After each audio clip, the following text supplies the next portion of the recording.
All sports, all the time. There's heroes and there's legends. Heroes get remembered. Legends never die. This is the Spoken Podcast. Hold your ears, folks. It's showtime. I'm your host, Lance Twidwell. Man, that kid, he can ball, man. He can ball. Touchdown, Kansas City! Patrick freaking Mahomes, baby! Let's talk some sports, because that's what we're here to do. You are tuned in to The Spoken.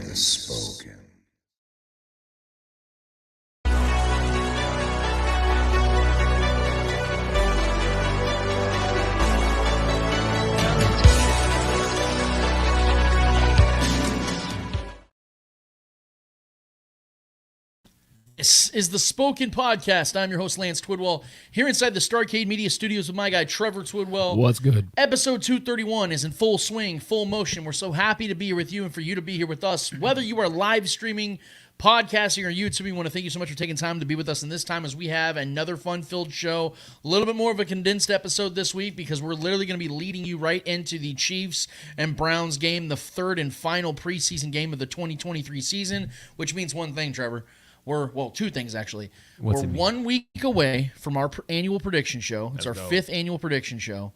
And it also means that we're 1 week closer to real football happening. We are 12 days away as we are live streaming this episode right now from real football. If you guys aren't excited like I am right now, let me put it like this. I have to sit down for a reason today. I couldn't do the Pat McAfee stance, because I wouldn't be able to do that on the show and not get canceled. So I'm just letting you guys know we're very excited here at the Spoken Podcast. And if you're here with us, that means that you probably feel the exact same way.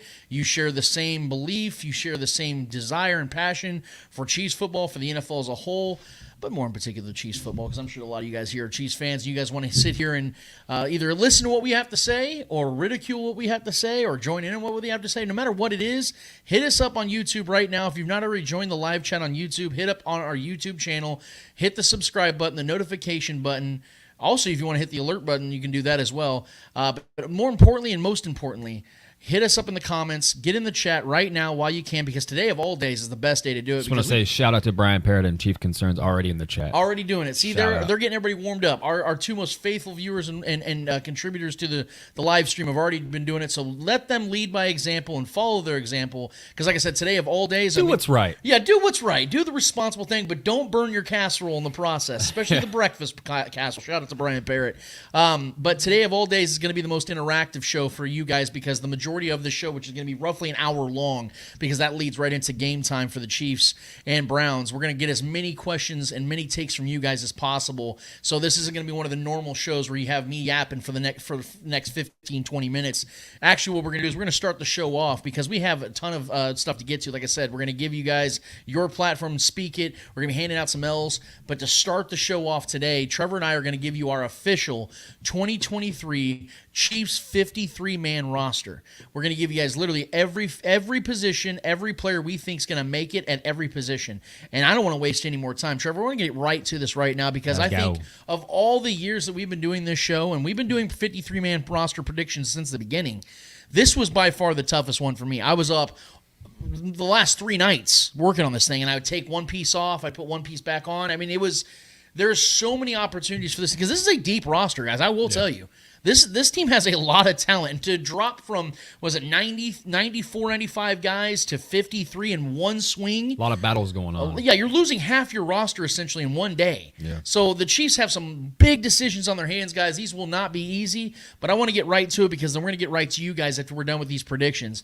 Trev, I want to start with the quarterback situation. I don't know if you had heard, but sources indicate that Patrick Mahomes did win the quarterback 1 position. I figured as much. Yeah, I mean, he played pretty well in preseason. Didn't see a lot of them. Yeah. But my belief was he was going to probably win the job. Yeah. Shane Buechele and Blaine Gabbert have been playing really well, but Patrick just seems to have that it factor. So I think he's probably going to win that job and probably have it for the rest of the looks season. Like he's got the intangibles. Yeah, he looks like he could probably lead us to a couple playoff wins or something. But First and foremost, no shocker there. Patrick Mahomes is going to be leading this team at quarterback.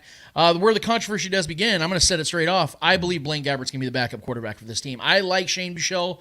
People think I don't like him. I don't know why you would think that, just because I think another quarterback is better or more reliable. But, guys, Blaine Gabbert's been in this league for well over a decade.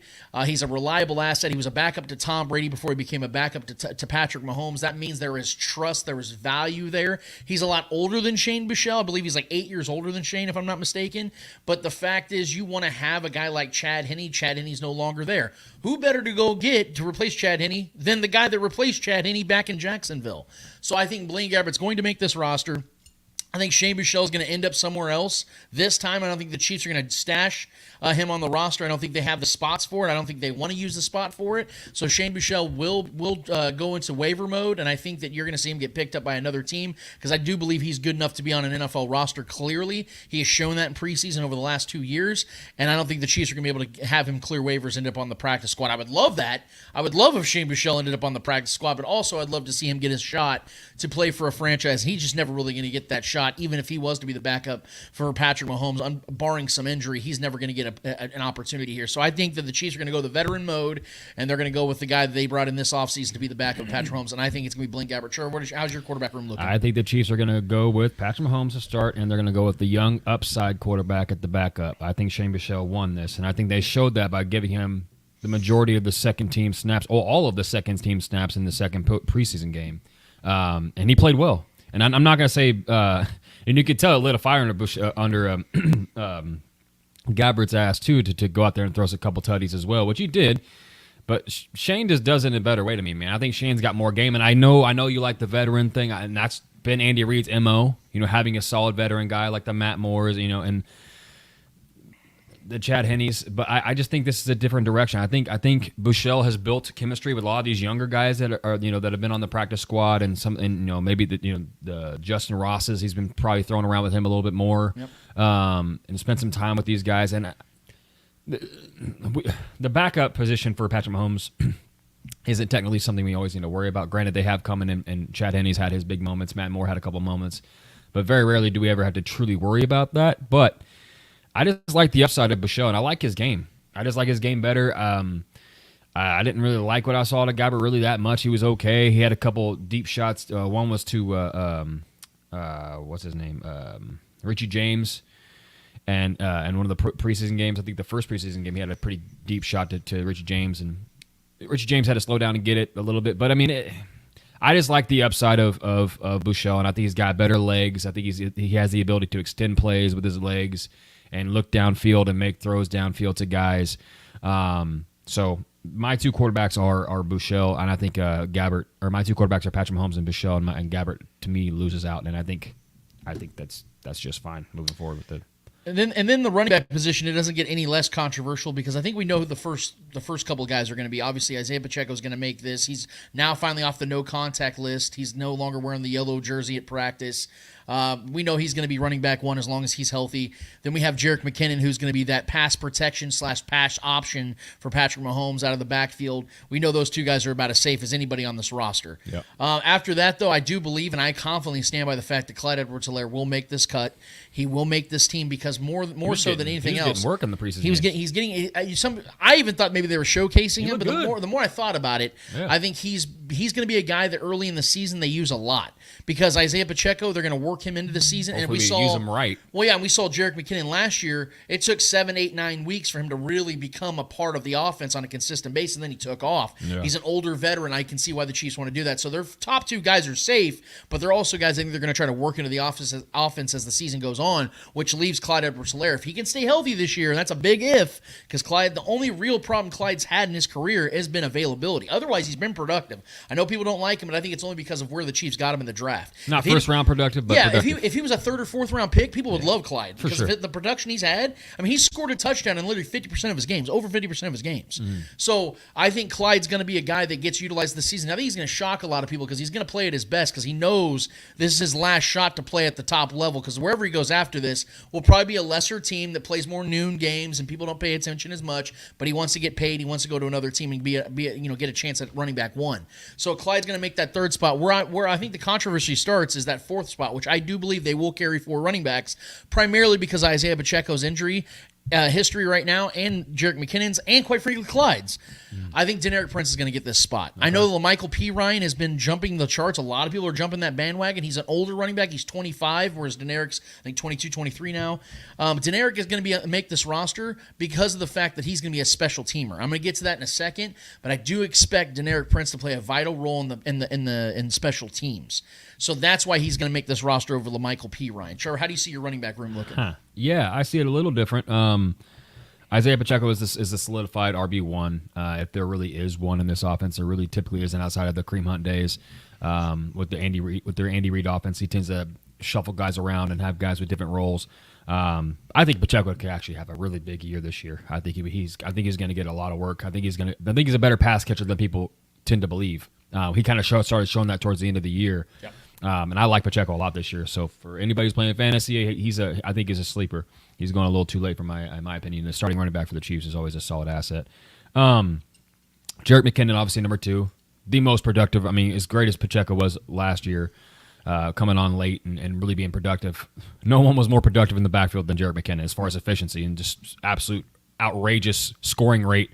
What he was doing in the passing game was just unreal, and he has the trust of Pat, and his ability to create after the catch is just, at that age too, is just a seasoned guy who's dealt with a lot of injuries, and his story coming to Kansas City and being that guy here has been awesome. So he's definitely number 2 on the list for me. And then Clyde, I think, is 100% solid guy that can kind of do everything. Not the best between the tackles guy. He doesn't have the burst that I would like to see, but it's still a guy I think if they utilize him correctly in the passing game, will be very productive in this offense, and has been. And I actually am taking LaMichael P. Ryan in this 4th spot here because I didn't see much. I know we heard a lot of hype coming out of the camp for Deneric Prince, but I didn't see much in the preseason. I thought P. Ryan looked really good running between the tackles, and I think that's why he gets this spot because say Pacheco does go down, I think he's the best remaining running back on this roster to be a between the tackles runner. And a short yardage runner, a 3rd and 2, 3rd and 1 runner if we need a guy because he's got a bigger body than Pacheco or than all of them really. He's bigger than all of them. So I mean, if anything, I think he's that guy that could be that backup bruiser if we need him. You know what I mean? So I think that's why and I know Deneric Prince has that ability as well too, but I just didn't see enough of him honestly in the preseason. I'm just going off what I've seen. Right. And I know the special teams things he was returning kicks or whatever. Kind of like the Nile Davis role as we alluded to before when we were watching him, which is fine. But I think we got guys like Richie James. We got other guys that can go return punts and kicks, and I don't think necessarily keeping him on and it just as a backup for Pacheco in my opinion. So I think P. Ryan won out that role. Then we got to go to the wide receiver room, and I know this has been the topic of conversation for Chiefs fans all offseason. Primarily here. You guys know how Trevor and I have stood on the grounds we've stood when it comes to the wide receiver room. You guys know that I believe this room is still very much something that I worry about, although there looks to be a lot of young star potential. That's what it is right now. We don't really know anything about what these guys can be in live action. Even Sky Moore, a guy that Trevor and I are both very big on, had 250 yards last season, 0 touchdowns before the Super Bowl. Yeah, so rookie. Yeah, exactly. So what I'm saying is this wide receiver room is going to be based on potential, which is why I'm leaning into it completely. If the Chiefs are telling me this is how they want to do it, then I'm going to go by what they say. It's exciting, honestly. It's exciting. Man. Yes. And let me specify real quick why I am still staying with the fact the Chiefs are going to keep 6 wide receivers. It's the history of Andy Reid. And I'm actually going to show you guys a little excerpt real quick, if it's all right with you, Trevor, because I don't want to take too much time because we got to get through every single one of these. But Yahoo had a nice article that came out this week, and it says, keep in mind that the Chiefs have kept only 5 receivers on their initial 53-man roster each of the past 2 seasons. They only kept 5 in each of their 2 Super Bowl seasons. That worked out okay. During Andy Reid's time in Kansas City, though, they have stashed 6 wideouts, 6 different occasions. So I reviewed those 6 instances, wondering whether it proved worthwhile and what kind of benefit the 6th option provided. The simple answer, not much of one. In fact, the Chiefs rarely get much offense production out of their 5th wideout, let alone their 6th. In 2020, the most recent year the Chiefs held out on to 6, Marcus Kemp was that 6th man, and he finished the season with 1 catch for 11 yards in 11 games. Sure, he had a bigger role on special teams, but the difference this season is keeping 6 versus 7 might be Justin Ross, and he isn't known as a special team wizard. In 2018, when quarterback Patrick Mahomes topped 5,000 yards and 50 touchdowns, only 4 receivers on the roster topped 35 offensive snaps. Not in a game, but for the entire season. Think about that. The 5th receiver, DeAnthony Thomas, averaged only 2 offensive snaps per game. He had the 5th most receptions amongst wideouts, and he had 3. 5th place, 3 catches. The more I researched these instances, the more obvious it became every occasion. And he goes down a list throughout the years of guys that played the 5th spot that barely produced. This is why I've been trying to hone in on the reality of the situation the Chiefs have at wide receiver. Maybe all 5, 6, 7 guys are awesome. Or maybe there's just more of the same of what Andy Reid's been doing, and Andy Reid knows this. You guys tell me all the time, Andy Reid knows this better than you, Lance. Well, he also knows it better than you, too. And if he's been holding on to 5, maybe 6, that means that's where he's going to continue to go, guys, because he knows this better than all of us, right? Let's keep that same energy when it comes to preaching that. I think that they're going to keep 6, though, because of the fact that I think that Justin Ross is making this roster. And I'll tell you where. But I'm going to start at the top. Kadarius Toney looks like he's going to play week 1. Every sign, signal points to he will be ready. At first, we were worried he might miss the first month. Adam Schefter's report, the way Andy Reid's been talking, it sounds like he's going to be there week 1. So I have Kadarius Toney at the top of my wide receiver room.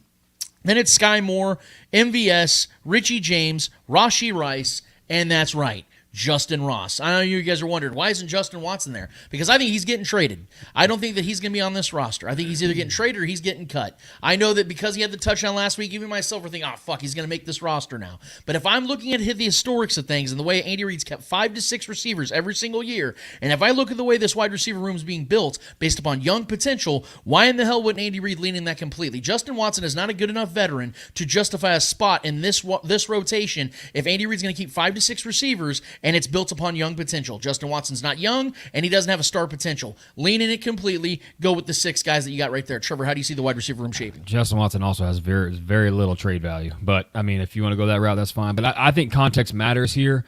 And this, I think, will be an outlier year for Andy Reid. I know you talked about the 6 receivers, but I think this is a year to carry 7, and I do have him carrying 7 because we don't have an alpha in this room.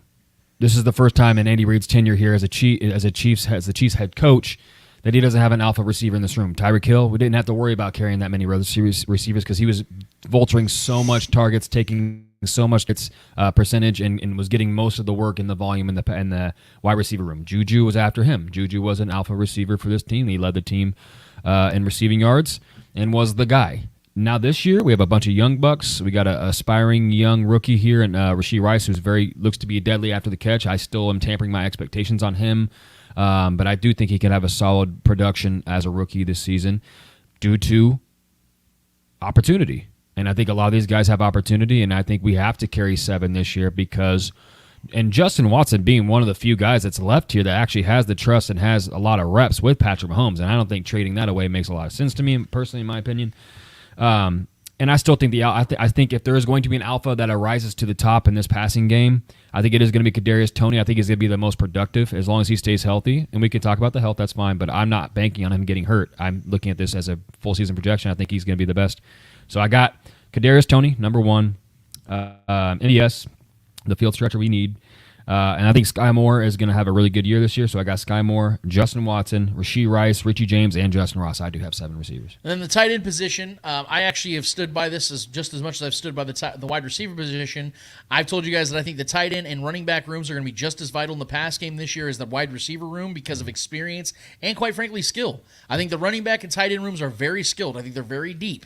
And I think the tight end room is going to carry 4 this year because I think Jody Fortson was going to make this roster had he stayed healthy. But let's be honest here, guys. There's been guys that have really risen up this year to take the place of Jody Fortson. I think that's what's going to happen again this year. I think Travis Kelce obviously is going to 100% make this roster if he continues to play well in the preseason. Oh, that's right. He's not playing today. I guess he made the roster. Then there's Noah Gray, who I'm very big on this year. I think Noah Gray is going to have a standout season. I think he's going to really establish himself in this offense this season, staying close, guys, because in 1 week's time I might have a prediction or two when it comes to Noah Gray. Obviously, Blake Bell is a guy that Andy Reid absolutely loves in this offense. He's a guy that continues to do those quarterback sneaks, which I think they need to do away with, but he's incredible in the blocking game as well. He's an extension of the offensive line with his big body. He's going to make this roster as well.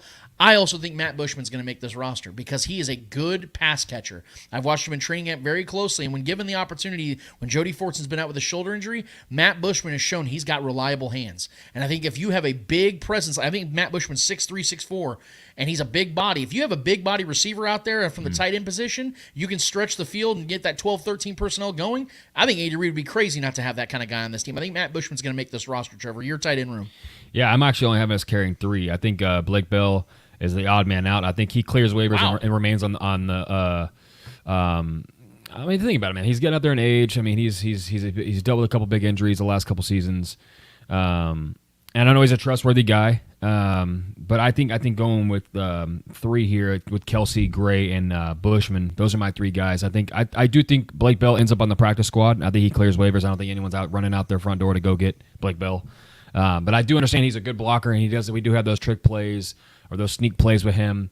But I think you could very easily do one of those with Noah Gray or Bushman. Bushman's a big body guy too, who's a solid dude that if you really want to do that, you can do that. So I only have, just because I have us carrying 7 receivers, I deducted Blake Bell from the equation here, and I have him being the odd guy out. Nice. Okay. Then we're gonna go to the offensive line.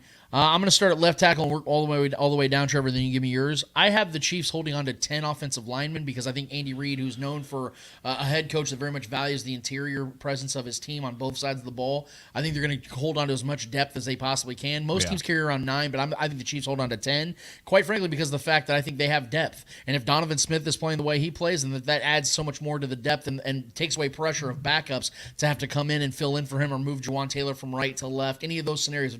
If Donovan Smith keeps playing the way he's playing the way he's been playing. So left tackle, I have Donovan Smith, and I have Wanye Morris as his direct backup, which means that I believe Prince Tega Wanogho will not make the roster. And it makes sense once I give down this list. Left, I have Joe Thuney and then Nick Allegretti. I know Nick Allegretti is technically a center at what they class him as. I think he will be the backup to Joe Thuney if Joe Thuney was to go down. Center, Creed Humphrey, and then Austin Ryder. I know Creed Humphrey has been maybe the best center in football, but with Austin Ryder's ability to be able to play center step in and being a former starter for this team, I think they're going to want to hold on to him as well. Right guard, Trey Pancake Papa Smith, and then Darian Kennard. I like Darian Kennard a lot. I think he's had a good camp, and I think he's going to continue to build. He was originally a right tackle, but I think the team is trying to slowly convert him to be a backup right guard, and I think he will be able to be a guy this team can rely on if Trey Smith was to go down for any reason at all. And then right tackle is Jawan Taylor, and I know this is a little bit more controversial because I think some people are sick of this guy, but I'm sticking with him. I'm still part of the Niang gang. I think Lucas Niang is going to make the roster. The reason why I chose Lucas Niang over Prince Tega Wanogho is not because he had a better camp. In fact, both of them not had a very good camp at all. But if I'm going to take one of the 2 guys that have struggled, I'm going to take the one that has more starting experience and I think is the more talented player. And they're both around the same exact age. Lucas Niang, although has had injury history, has played far more than Prince Tega Wanogho. So I want experience behind a right tackle or any position that Lucas Niang has to play. So I took Lucas Niang over Prince Tega Wanogho. Your offensive line, Trev. Yeah, so I just want to say, too, real breaking news that Josh Jacobs is signing a 1-year, $12 million deal with the Raiders. So if anybody's playing fantasy football, there you go. Draft him in the second round or wherever you want to take him. He's a solid pick. That also means he's gone next season. For sure. But, I mean, $12 million for this year is solid. Good, yeah. More than Saquon. Yeah, for sure, which is crazy to me. So, obviously, at left tackle, I got Donovan Smith. Wanye Morris is a backup. Nice. And I do have Prince actually making this. Well, never mind. I do have him falling in. I have my odd guy out at the tackle position. Is Niang. I don't have him making this roster. Just because I feel like there's always something with him. There's always he hasn't, when he's been like okay. I just think there's more upside with Wanogho, in my opinion. I think he's a little younger. I think he could be more of a swing guy. He could play both sides, in my opinion. And it's like what I've seen out of him. They both have had solid camps, and Niang's been around. He knows the system, but I think we're going in a different direction this time around. Obviously, we got Joe Thuney, Creed Humphrey, Trey Smith, Jawan Taylor, Nick Allegretti, and then Darian Kennard. I'm with you on that. I like Darian Kennard in this rotation. I think he's a guy that has a lot of talent. I think you could put him in numerous different positions, and he can kind of perform. I think he's a pretty versatile guy, and he's as strong as an ox. And I think Andy Reid loves him. I think they brought him in here as a project to kind of gradually progress him season by season, and I think that's what they've done. So those are my guys there. I only have 9 of them. Oh, yeah, okay. Yep. And then I want to go down the defensive side. Defensive ends, I want to give the whole list, and I want to go left defensive end, right defensive end. I'm just going to go defensive end. No surprise here, and our guy Brian Parrott's going to love hearing this. George Karlaftis is going to make this roster, and he looks like he's going to take a big step in year 2. I can't wait to see what happens. Charles Omenihu, although he's going to have that 6-game suspension, is obviously going to be on the roster. Felix Anadike Uzoma, I think he's 100% going to make this roster as well. Mike Dana. And then B.J. Thompson. I know that there's some controversy there because B.J. Thompson right now I think is like the fourth string right now. I like it. B.J. Thompson is 100% going to make this roster. I saw a stat last night. He's got length. He's only had arms. 27 snaps. Yeah. And I think he has like 6 pressures. Yeah. In preseason. It's a 4.2 win percent. He's rate. a freak athlete, man. Yeah. So what he's doing in his limited role, I think He reminds me of a young Carlos Dunlap. Well, and he's a similar 24 skill too, so set. he's developed, man. He's already a developed player, so he might catch on a little quicker than some younger cats. Yeah. So those are my 5 defensive ends. Trevor, what is your defensive end room looking like? So I got George Karlaftis, Mike Dana. I'm just gonna name all my defensive linemen that I got making it. Oh yeah, no, I was gonna say like D ends and then defensive tackles. I didn't know if you had those. So yeah, George Karlaftis, Felix, B.J. Thompson, and those are Treshaun Wharton. Well, there's a defensive tackle. Okay, yeah, that's fine. Sure. So I it's good to have him back. Also, I just want to say that he looks good. But yeah, those are my guys so far, man. Okay, my defensive tackles. I'm carrying 5, so it's 5 defensive ends, 5 defensive tackles.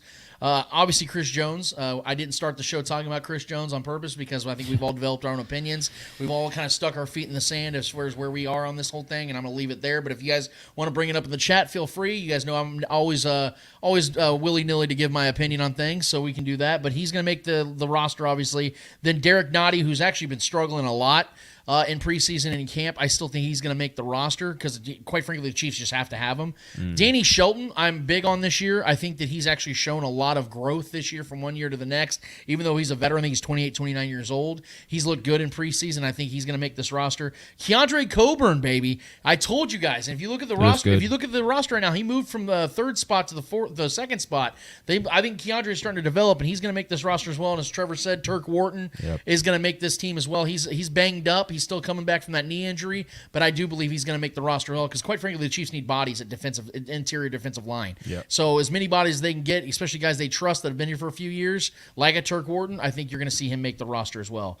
Do you have any defensive tackles? Anybody else you want to mention, Trevor? Yeah, so like I said, Mike Dana. I like Malik Herring. You got Malik making it. Yeah, Oh, wow. I like what I've seen out of him. He's looked good out there. He's very active. He's all over the place.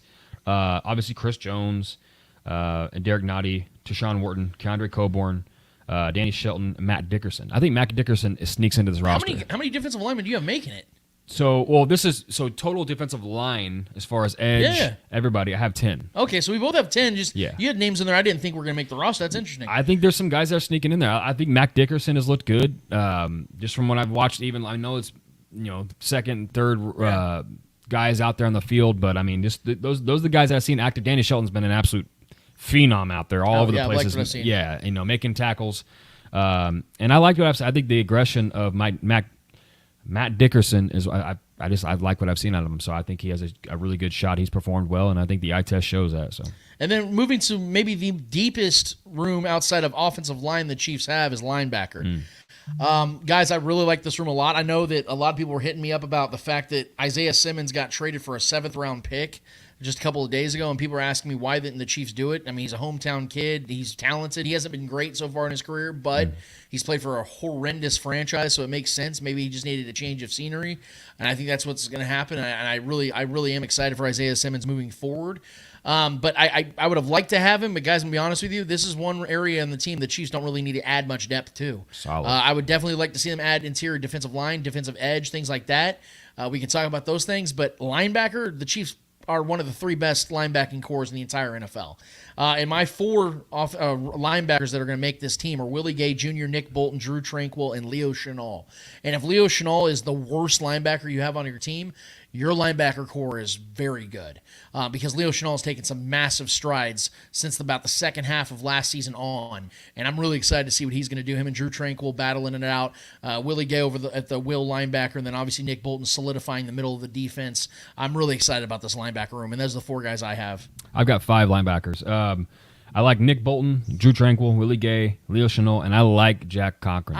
That was one of the pieces I was moving on and off. Not just for a linebacker, but he's a good special teamer. I had him on the team until last night. I had to take him off. I was like, I think he's a practice squad guy. Yeah, this is why I only kept to I moved some things around to make space for him just because I think he's a Tobe guy as well. And he can take a punch from Travis Kelce. Man, I like the aggressive guys. I like those guys because that's kind of been the new movement for this Chiefs defense is being young, fast, and aggressive, making open field tackles. And he was making those open field tackles and getting good pressure whenever they'd send him. In these games, and I just like what I've seen of him. I like a guy that can play special teams and make some big plays on special teams, and while fulfilling a backup linebacker role.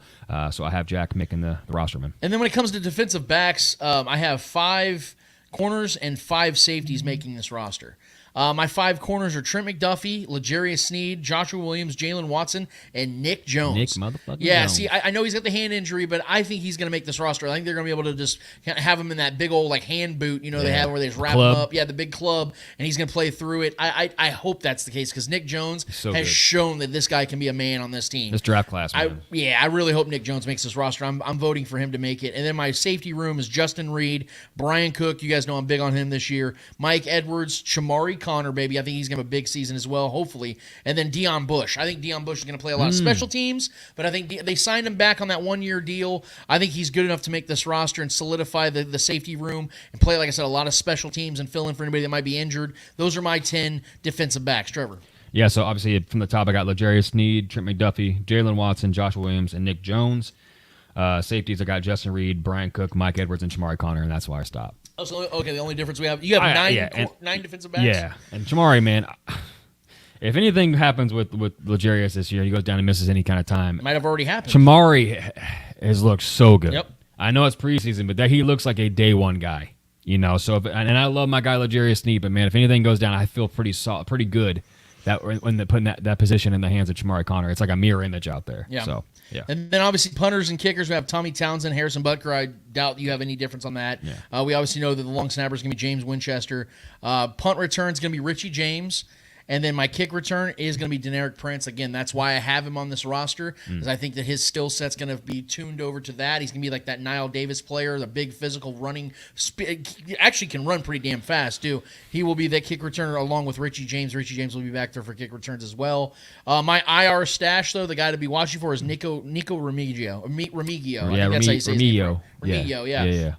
I think this kid is going to be something for this team in 2024, but with the shoulder injury, I think the Chiefs are going to get away with being able to say they can put him on the IR and not try to put him in practice squad because he will get picked up if he falls if they try to put him out there for practice squad. Smith Marset too. I like Smith Marset. He's going to make a roster somewhere Yeah. else. He's going to make a roster somewhere else. I was tempted to entertain that. The thought. Vikings or somebody's going to pick him. Someone's going to get him, but Remigio I think is going to be that guy that the Chiefs stash, and in 2024 we're going to see what this guy's about.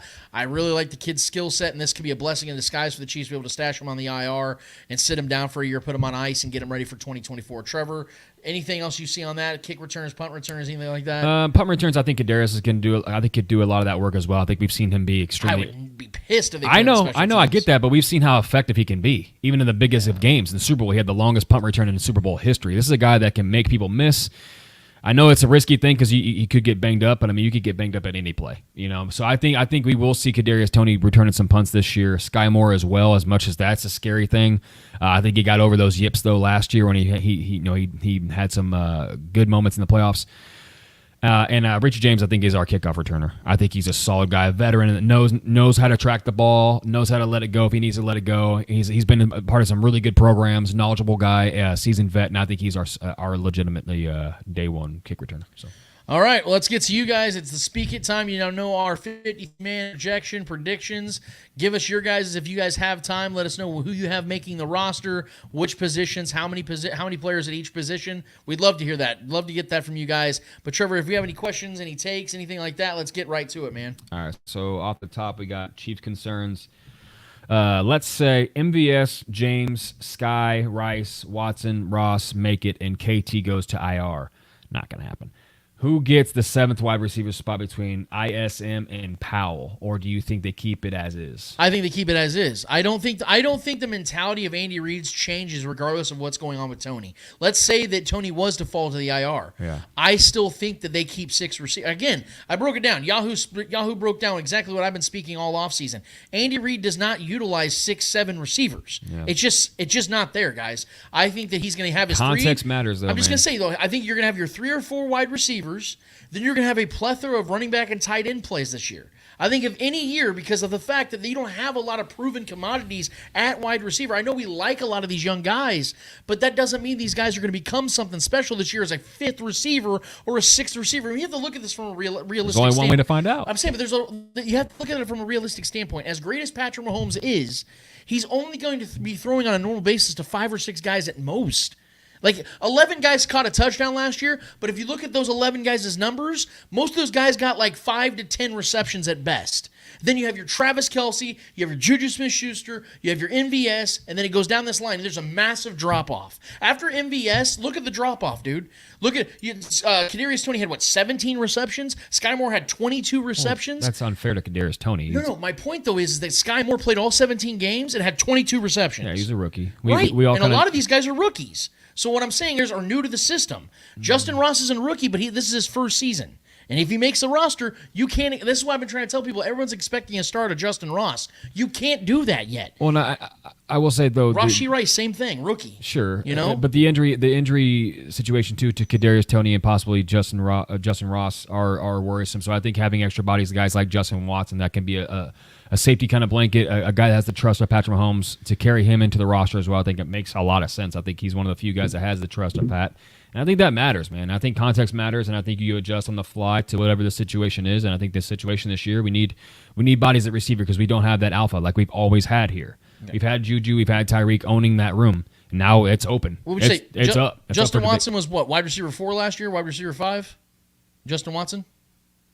Yeah, 4 or 5. But I mean, he was behind other bigger names. Yeah, though. but we had McCole and we had Juju here. Yeah, but McCole missed half the season. Okay, sure. And Justin Watson played all 17 games. He had 15 receptions. Sure, but I mean, you know what I mean? Like, that's what I'm saying. Those are the numbers you have to look at for a wide receiver 5, wide receiver 6 in this offense, even as air-rated as it is.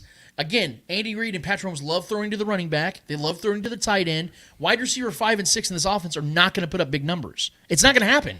It's going to be your first 3 wide receivers and then a massive drop-off. That's how it's going to go, man. And the tight ends, you guys know Travis Kelce is going to get 150 targets. Mm-hmm. Jerick McKinnon's going to get another 65 to 80 targets. You know, if Isaiah Pacheco starts to open up a little bit in the pass game, and then Noah Gray, and then all of a sudden you got a lot of mouths to feed. Yeah, but what I'm saying is, there's a lot of open opportunity here in the wide receiver room with the vacation, with with Juju being gone now, a lot of targets there. McCole, a lot of opportunity. I think.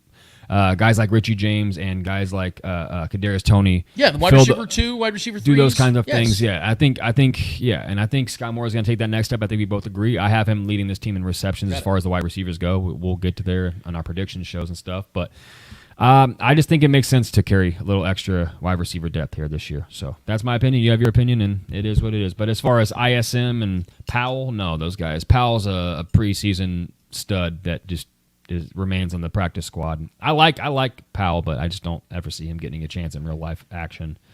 Let me see. So let's see whatever we got here. We got a lot of comments from our guy Brian Parrott on here.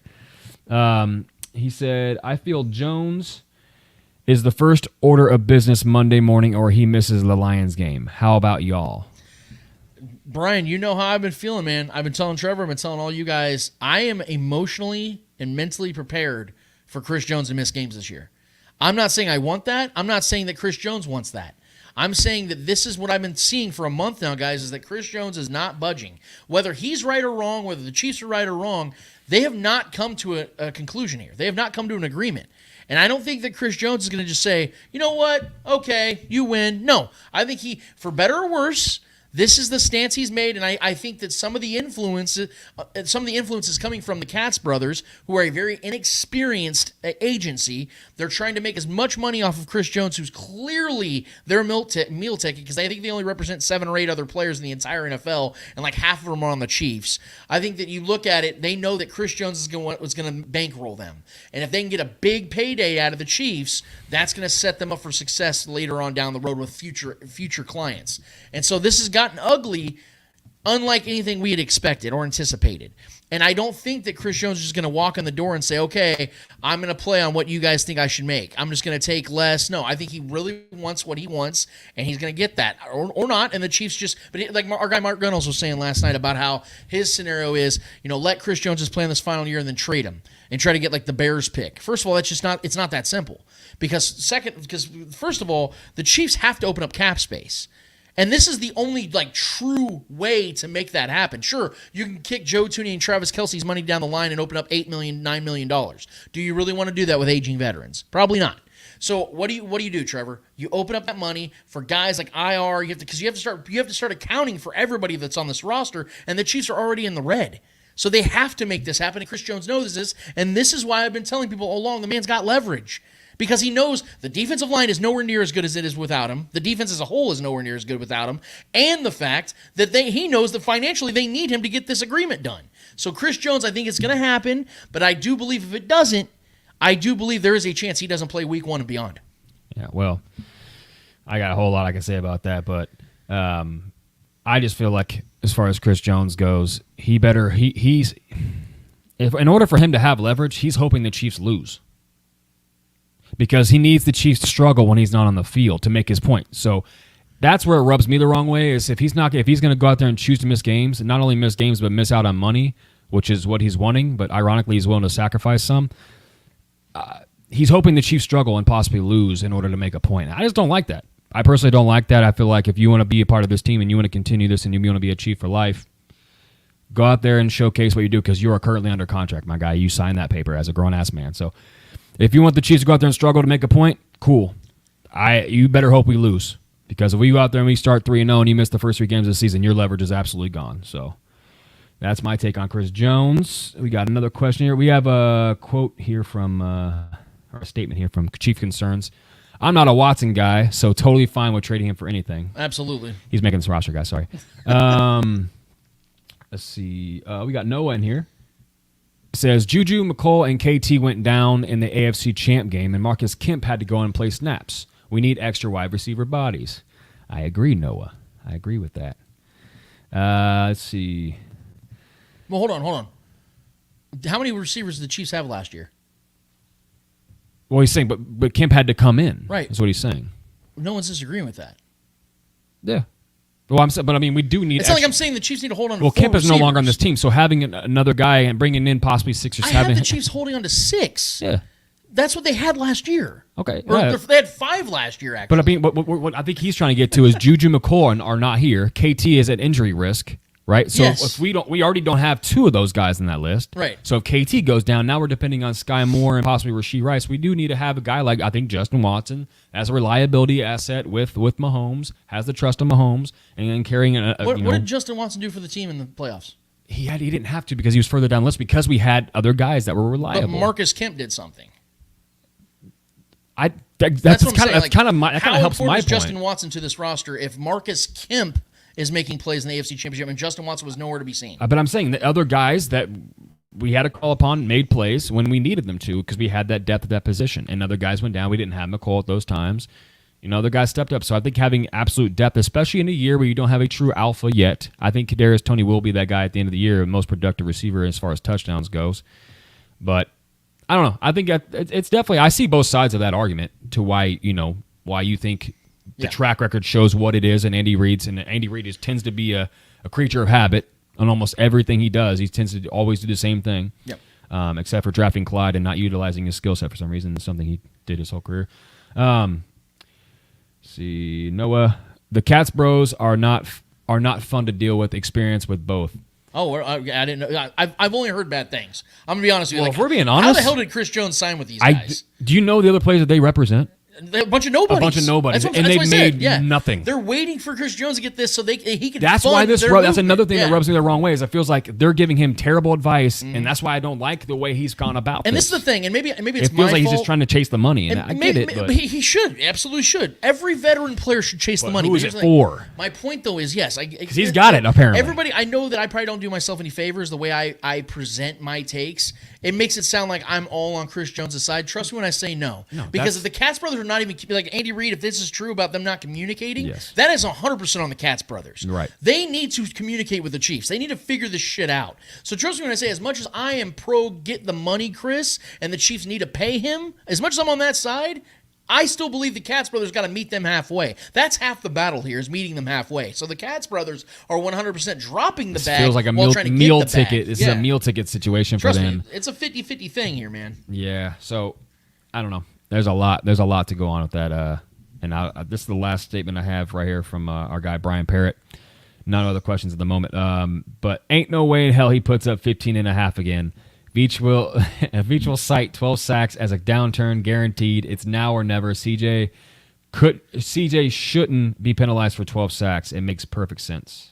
Well, yeah, because of the fact that last season, Chris Jones, as an interior defensive lineman, was a half sack away from having more sacks than anybody not named Nick Bosa. He had the highest success rate against double teams. And he had the most double teams. Yeah. Like, think about how incredible this man is. Yeah, no one's doubting. This is why it is the logical thing here. The responsible thing here is to see both sides and find somewhere in the middle to take. Well, what's driving me crazy, Trevor, is I got these people that are telling me, well, it's bound to happen. He's gonna hit the wall now. Why?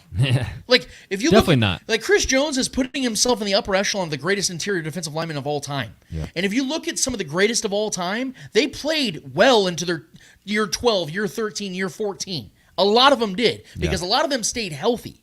Those are the best ever. Chris Jones has been healthy for the majority of his career. Oh, he's on a Hall of Fame trajectory. That's for what sure. I'm saying. He's already got 65 sacks and he's 29. Right. He plays 3-4 more seasons. Dude's going to flirt with 100 sacks. Right. Like, that's not crazy to think about. So even if he never gets 15.5 again. And here's the biggest thing, Trevor. We're going to move on because I know we got one more segment to go before we get to the game. And everybody's ready for it.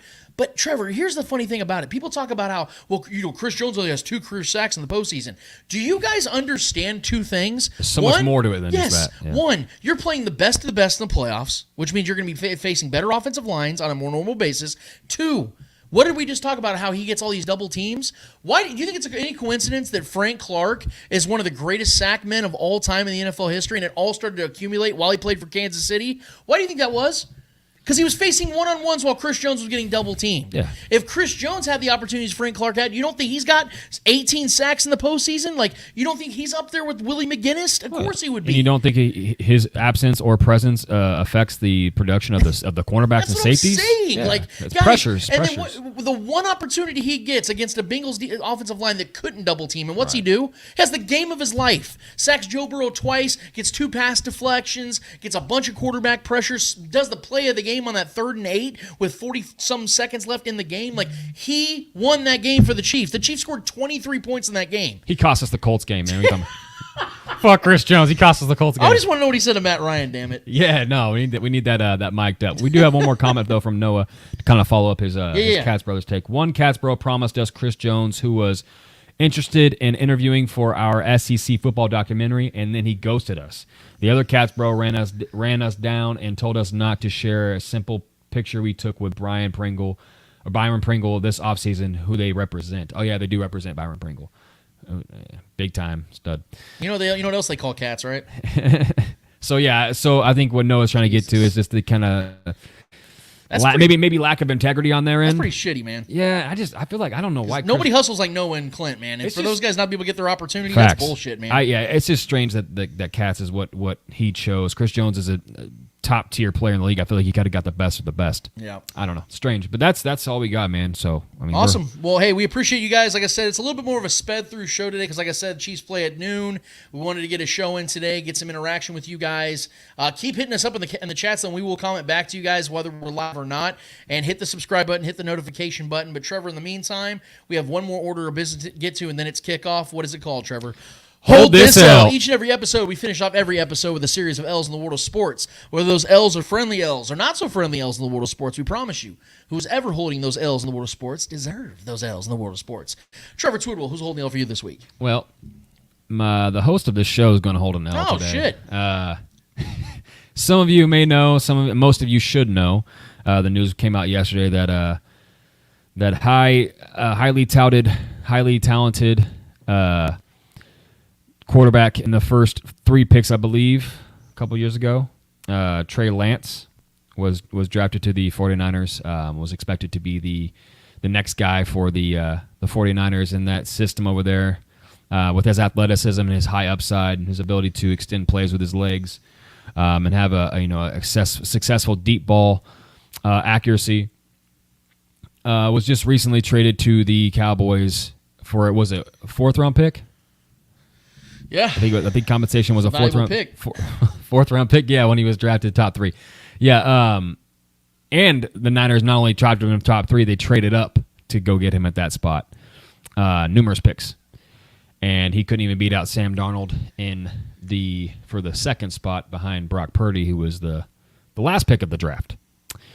Reason I'm giving my brother, my blood, my kin, the L today is because this has been his guy all along. This is his favorite quarterback out of that draft. There's no past tense here. He's still my guy. And apparently, Lance thinks that Trey is the quarterback for the Cowboys' future. I do. I can explain if you guys need me to. Let's go into that just for a second. If Dak, let's say Dak, which I'm expecting, this is the actual first year I'm actually high on the Cowboys. I think they win the division this year, and I think they go to the NFC Championship. But we'll get to the predictions there in another episode. And if they do that, if Dak takes them, and this is a contract year for Dak, correct? Well, technically, yes. They can get out of the contract final this next year. season. They can get after 2023, they can get out of it. More than likely, there's be an option. 2024. Yeah, Okay. more than likely be 2024. Okay. And Dak's been a solid quarterback, man. Yes, he has. He's been a very solid quarterback. He's got a really good connection with CeeDee Lamb. That offense is going to be insane this year, I believe. Tony Pollard's going to absolutely go nuclear, I think, this year. That defense is loaded. My goodness, that roster might be the best in the league. So if they do what I predict and win their division and go to the NFC Championship game, possibly the Super Bowl, who knows? I don't know about that yet. You think they're going to let Dak walk and give Trey Lance the keys? If everything goes to the best, if the scenario goes that way where Dak gets to a Super Bowl or even the NFC Championship, then no. Mm-hmm. Because why would you? He's 30 years old. So you're banking on him not to have that much success this season? Yes, because based upon Dak's career, sure. I think he's peaked. Sure. And I think he's shown he's not capable of getting the team to the Super Bowl. He was good last year, man. He was awesome last year. What happened? What happened against the Niners? He threw 3 interceptions? Horrible interceptions. This is who against Dak, possibly the best defense in football. Well, but because you and I both love Kirk Cousins. We both love Dak. We respect Derek Carr, but we know what they are. They're not 25 years old. You know who is going to be 25 years old in a few years? Trey Lance. And I know it didn't work in San Francisco, but here's the reason. I explained this to you and Eddie when we were doing our chat yesterday. The reason it didn't work in San Francisco wasn't that Trey Lance wasn't good enough. He got hurt early in the development of him becoming the franchise quarterback, and then Brock Purdy came in and Wally pipped him. He just took the job because Brock Purdy was balling. Yeah. Maybe he is, but we've only seen Brock Purdy for 7-8 games? We don't know what he is yet either, in all fairness. So it's an extreme on both sides, Trevor. We can't say we know what Brock Purdy is. He's good enough to be easily chosen as the number one. But that's a coaching decision. That's a franchise decision. We don't know. Maybe Brock Purdy's a lemon. But why are we talking about Brock Purdy? Could be Darnold. I'm contextualizing why Trey Lance is no longer a 49er. Because if Brock Purdy never emerged, you don't think Trey Lance is still there? Of course he is. But why would they give up on a guy they traded up to go get? If they still believed in him, because they are confident in what Brock Purdy is, and he's cheaper. They can get out of this deal with Trey Lance and pay nothing for dude. Brock Purdy's Mr. Irrelevant. He's making no money. Yeah, but so the next 3 years they don't have to pay him, and they keep loading the roster. Trey Lance would be making up to $18 million this final year of his rookie deal, and then they'd have to pay him big money. Yeah, they don't have to pay Brock Purdy for 3 years. Yeah, but say Brock Purdy gets hurt again, wouldn't they want their guy that they traded up for in the draft to be their number 2? No, because as I was explaining to you yesterday, Sam Darnold plays more of the style of the offense they're playing now with Brock Purdy. Like I told you, they didn't build the offense around the way that Trey Lance plays. Shanahan plays an offense more built for guys like Kirk Cousins. That's why I told you. Why did they draft him? Exactly. This is what I'm talking about. This is why I told you from the beginning. But your whole thing was he was going to thrive in that offense when he drafted because him. I think Kyle Shanahan, being a genius, an offensive genius, was going to mold his offense around that player, not the other way around. Now we know Kyle Shanahan wants his quarterback to play the way he wants to play. I do believe that he wasn't Shanahan's guy. Because look at Andy Reid. Why do I love Andy Reid so much? Because Alex Smith's offense and Patrick Mahomes' offense are completely different. He molded the offense around the quarterback. Kyle Shanahan's not doing that. He's like, look. Just distribute the ball. Just get the ball out. Guard. Bootlegs, little jump dump offs, occasional downfield throw, things like like that, and it worked. Just get the ball to Deebo Samuels and McCaffrey. Super Bowl McCaffrey. with Jimmy Garoppolo, dude. Yeah. It's because of the scheme. Trey Lance is a different style of quarterback, and I thought they were going to mold the offense around him. They didn't, and so now he looks out of place. Now if he goes to Dallas and McCarthy or whoever the coach is by that time molds the offense around him, guess what it's going to look like? A Trey Lance type of offense. What does that look like? We don't know. I'm excited to find out. See, this is exactly my point. You can't call him a bust if we don't know yet. I'm not saying he's a. I mean, you called him Marcus Mariota yesterday. That's giving him a lot of credit. Marcus Mariota's been a legitimate starter and has started playoff games. He's had 4 starts. He started playoff games. Who? Marcus Mariota. No, I'm saying Trey Lance. Yeah, you can't but call I'm him giving Marcus him a lot of Mariota. credit He's started 4 games. He hopes he could be Marcus Mariota. Give me a What are you break. talking about, dude? He's the most boring part on the quarterback Of course, series. it's trash. It's so awful. And then he fakes an injury. No, listen, I'm just giving you this L because the hype train was so real on him, and I get still it. real to and me, I damn like it. and I like Trey Lance, but I think we were having a text thread yesterday about all this, and I just think, man, owning you guys too. Disagree. I think there's way more stories like this that end up with guys failing and fizzling out and become very forgotten than the ones that we see, like Brock Purdy's and these guys that find their ways to be starters in this league and are on really good teams and have success in the NFL. But way more of them don't work out. I think Trey Lance is one of those guys that just doesn't work out. I'll give the floor back. Final thought real quick. If Trey Lance is not a good quarterback, why did a team that has a 30-year-old top 12 quarterback with a good proven backup in Cooper Rush go and trade a mid-round pick for Trey Lance? Well, apparently the Cowboys were the highest bidder. I think the Ravens were involved, and I think there was another team that was involved. Another team with a franchise quarterback and a good backup. Who was it though? But I mean, no. What did I tell you on the text thread yesterday? I said Trey Lance is a high upside backup. But that's the thing, Trevor. I think that's what he's always going to be. Neither one of those teams needed which it, is though. what Marcus Mariota. But they didn't need him.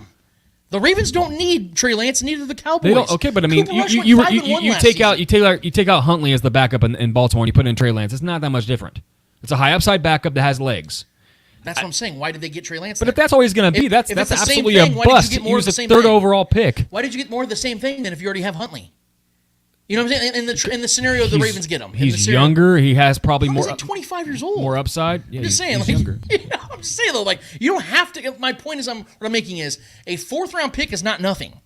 That's something. That is something for a team, Trevor. A 4th round pick. The Chiefs got L'Jarius Sneed with a 4th round pick. Yeah, but dude, that's an absolute bust right now. If you get drafted in the top 3 picks and then you get traded for a 4th. If Trey Lance would have went to the Cowboys for a 7th or a 6th, I would understand what you're saying. They had to give up a valuable pick to get him when they didn't need him, is what I'm saying. So this to me tells me the Cowboys see, because according to Jane Slater, and I told you guys this, the Cowboys had a 2nd round grade on Trey Lance. They clearly liked him. So you don't think he's been a bust so far?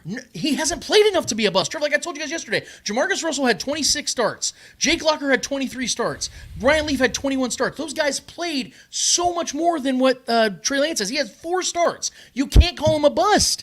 He's an unknown. How many times have we seen in the NFL a guy come in the top 3 pick, and then I know we're almost done. We got a few minutes till game time.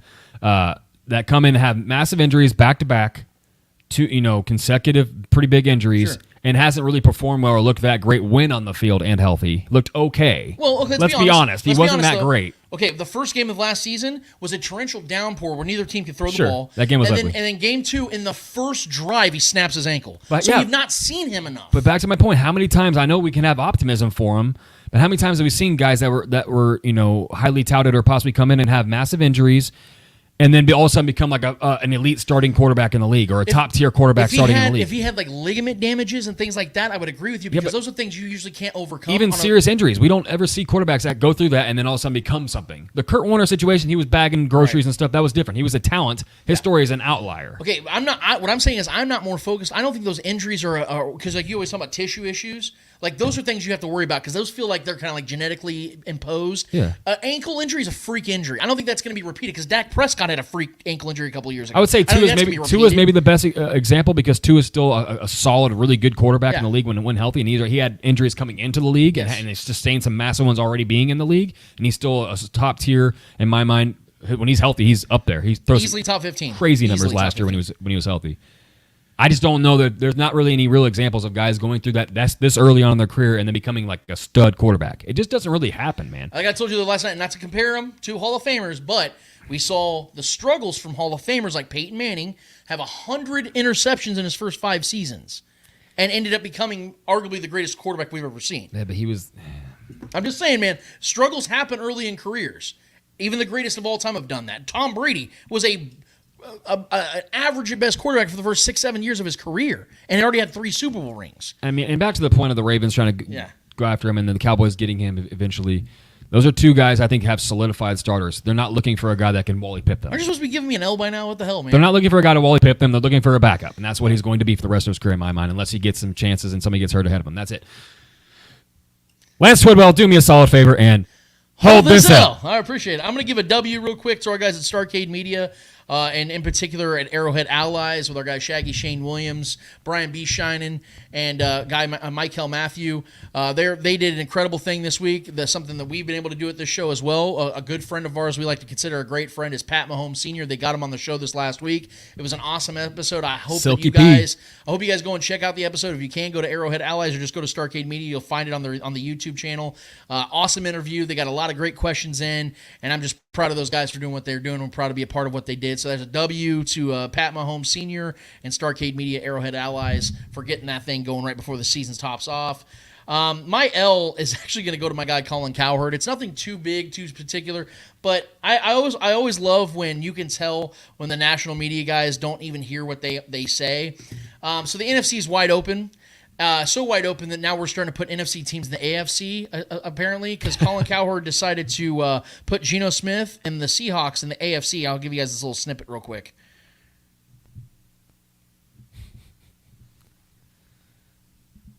Come on. I don't think Geno Smith is ever going to hold the trophy, but I think Seattle's got the coach. They're too young, in my opinion, to win a Super Bowl, but I do think they can win a division in multiple playoff games. I don't see Geno holding up the AFC Championship, trophy over Mahomes. Yeah, I don't see Geno holding the AFC Championship trophy either, which is the Lamar Hunt trophy, by the way. Oh, boy. I don't see Geno Smith holding that one this year. It's going to be really difficult for an NFC team to do that. So I agree with Colin. Colin made a really good take on that never one. Gonna happen. I can guarantee you, we haven't made our predictions yet. That's next week. But I can guarantee you one thing, and I'll make a prediction now. Geno Smith will not be holding the AFC Championship trophy this year.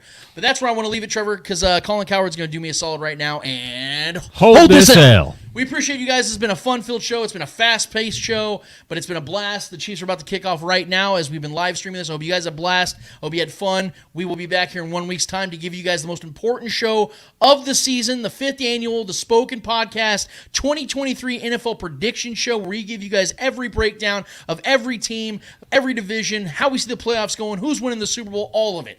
Be ready for it, guys. I hope you guys are ready. But in the meantime, for Trevor Twidwell, for the great Clay Windler that puts all this together on the back end, I am Lance Twidwell. Episode 231 of the Spoken Podcast is done, finished, and finito. And until we're back here for episode 232 to give you our full-fledged prediction, we out of this bitch. Later.